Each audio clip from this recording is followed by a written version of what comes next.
Di daerah tenggara laut Nova Scotia, terdapat jalur laut yang vital, terletak di antara dua jalur perdagangan yang sangat penting. Terkenal akan ombak yang tidak dapat diprediksi, cuaca buruk, dan telah menelan ratusan ribu jiwa selama beberapa abad. Satu-satunya petunjuk untuk memastikan keamanan jalur laut yang melewati selat berbahaya ini adalah sebuah mercusuar tua. Berdiri di sebuah pulau dengan karang-karang tajam. Karang batu yang terhampar beberapa kilometer apabila sedang surut. Seorang pelaut tua di pelabuhan terlihat sedang menaikkan suplai logistik untuk 3 bulan ke depan bersama Samuel, seorang penjaga mercusuar yang baru. Apa yang terjadi dengan penjaga yang lama? Tanya Samuel. Dia keluar, jawab pelaut. Mereka tidak tahan. Tidak tahan sendirian? Tanya Samuel. Jawab pelaut. Saya sih tidak keberatan dengan hal tersebut. Justru saya senang sendirian. Mereka berangkat saat malam hari, dan mercusuar terlihat menyala. Cahayanya terang, terlihat seperti pisau tajam yang memotong kegelapan malam.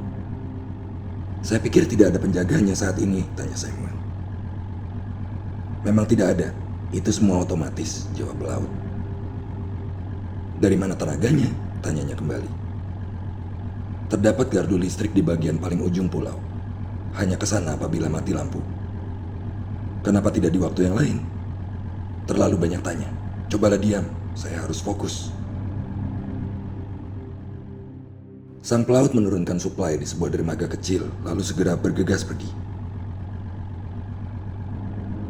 Samuel berteriak, "Tunggu! Anda tidak ikut turun?" "Tidak. Saya tidak pernah menginjak pulau." "Loh, kenapa?" teriaknya. Tapi terlambat, si pelaut sudah meninggalkannya. Samuel pun memasuki mercusuar, menurunkan suplai dan berjalan menuju puncak mercusuar. Terlihat sebuah pemandangan yang fantastis dari atas. Lampu bohlam yang besar memancar terang dari balik lensa Fresnel, menghasilkan sebuah cahaya yang indah, menembus kegelapan hingga berkilometer jauhnya. Setelah membiasakan diri lebih lanjut di mercusuar, operasinya, melihat buku pemeliharaan, Samuel pun akhirnya beristirahat. Ia terlihat kelelahan, namun senang akan kehidupan barunya ini. Jauh dari stres dan tekanan. Bisa menyendiri di mana tidak ada seorang pun bisa mengganggunya.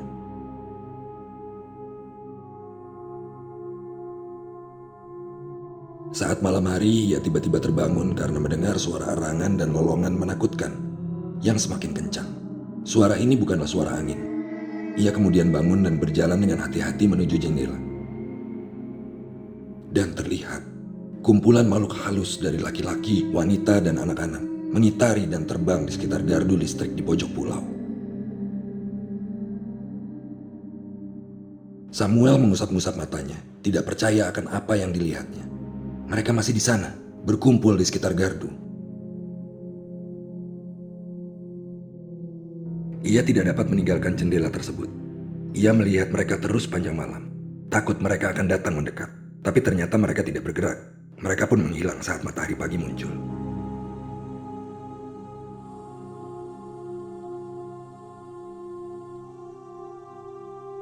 Hal ini berlangsung selama beberapa minggu.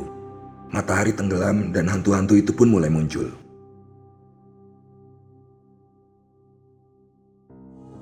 Samuel tidak bisa lagi tidur tenang selama ini. Tapi ia pun menyadari bahwa mereka tidak bergerak jauh-jauh dari sekitar gardu listrik.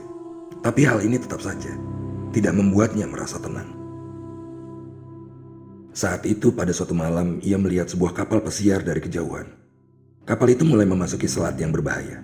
Kapal yang paling besar yang pernah ia lihat. Tiba-tiba saat itu ia melihat kapal pesiar yang pelan-pelan menuju daerahnya. Lampu mercusuar di belakangnya pun mati total.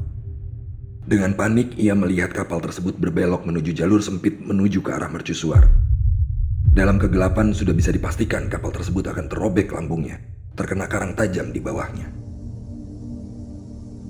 Kengerian akan hal yang akan terjadi berikutnya muncul di benaknya. Ratusan orang akan mati. Ia harus dapat memperbaiki lampunya, yang artinya ia harus masuk gardu listrik yang dipenuhi dengan makhluk halus bergentayangan. Perang psikologi berkecamuk di pikirannya, dan hampir saja membuatnya gila. Ia sangat takut untuk menuju gardu listrik tersebut. Ia pun mengumpulkan segala kemampuan untuk memberanikan dirinya, meyakinkan dirinya bahwa itu hanya hantu, makhluk halus yang tidak mungkin melukai dirinya. Ia pun keluar dari mercusuar dan menuju ke gardu listrik. Lampu senter di tangannya dan peralatan lain di tangan lainnya. Ia berjalan melewati kerumunan makhluk halus. Walau berisik dan mengerikan, mereka tidak mengganggunya, dan ia pun mampu mengakses gardu listrik tersebut. Namun, saat ia mulai membuka pintu gardu, makhluk-makhluk halus tersebut pun mendorongnya hingga terjatuh ke bawah.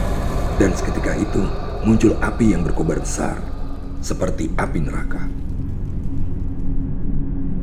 Dan lampu mercusuar itu pun kembali menyala, dan kapal pesiar itu pun segera berbelok ke arah yang lebih aman.